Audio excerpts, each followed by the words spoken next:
It's inevitable. Sometimes accidents will happen to your favorite rug. I'm going to show you how to fix it.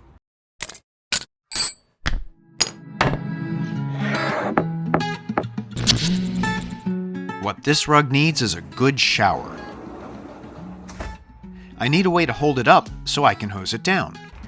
I'm going to use these spring clamps, and there's actually a hole in this handle, and it's about this big. And so I'm just going to drill right through here, the rubber handle, and we'll attach it to these posts so we can hang the rug and hose it down. Some jobs are difficult to do yourself, and I find myself thinking of ways to make working solo easier. But depending on the size of your rug, a helper would be, well, helpful moving the rug about, especially when it's wet.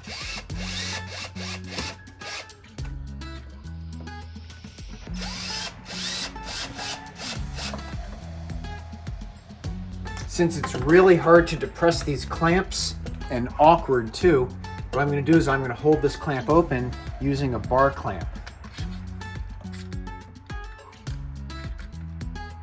Using a clamp on another clamp is one of my favorite hacks. So now the clamp's open, I'll bring up the carpet and I'll stick it right in the open clamp, and then I'll just release the bar clamp, and that should hold one side.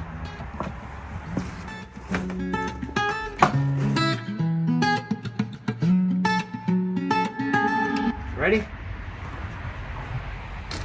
And release. That does a good job right there.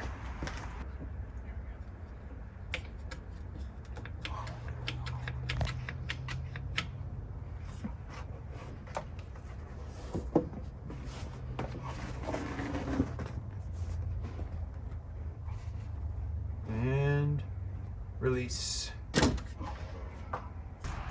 The nice thing about doing it this way is the rug doesn't sit in its own dirty water and everything runs down.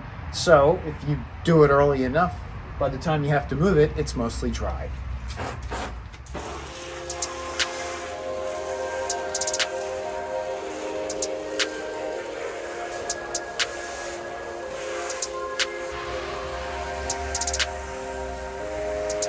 Oh, look at all that stuff coming out.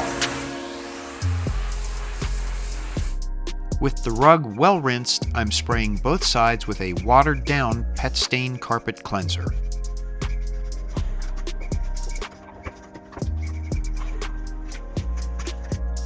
I'm going to let that pet carpet cleaner set up, give it a chance to neutralize any odors, and if there are any stains, maybe it will lift it, and then we'll rinse it down. Hey, do I need to state the obvious here? This is kind of non-conventional for rugs. You need to make sure whether you're willing to take the risk on doing this to your rug. I don't know a lot of rugs that are going to say this is okay to do on the care label. However, proceed at your own caution.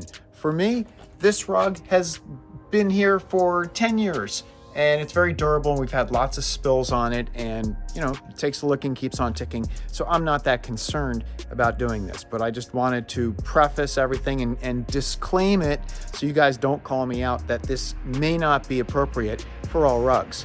Plus, here's something to think about. If you have something like a shag rug or a rug that has really deep pile, it's going to get heavy, very, very heavy. So plan accordingly. Maybe you need some more hooks up there, holding it in place. So plan ahead. If your rug is thicker, do it in the morning on a warmer, drier day so it has more of a chance to dry. Remember, it's going to be heavy as heck when it's all sopping wet, so you really want to let it drip dry as much as possible before having to cart it around and deal with it. Now, after we rinse this off, I'm going to let it drip dry. Then I'm going to take it inside and just throw it across a drying rack so it's not touching the floor, and just let it air dry. Once it's dry, I like to put it on a flat surface to straighten out, and I'll vacuum the front and I'll flip it and vacuum the back. Hopefully you won't need to clean your rug too often, but if you do need a quick fix, this is a pretty good method for getting the job done. My name is Mike. The channel is Mike Fixed It. Thank you for watching. If you like it, give it a thumbs up, consider subscribing, and by all means, leave your comments in the space below. Be good, be well, and be safe, and I'll talk to you very, very soon. Bye-bye.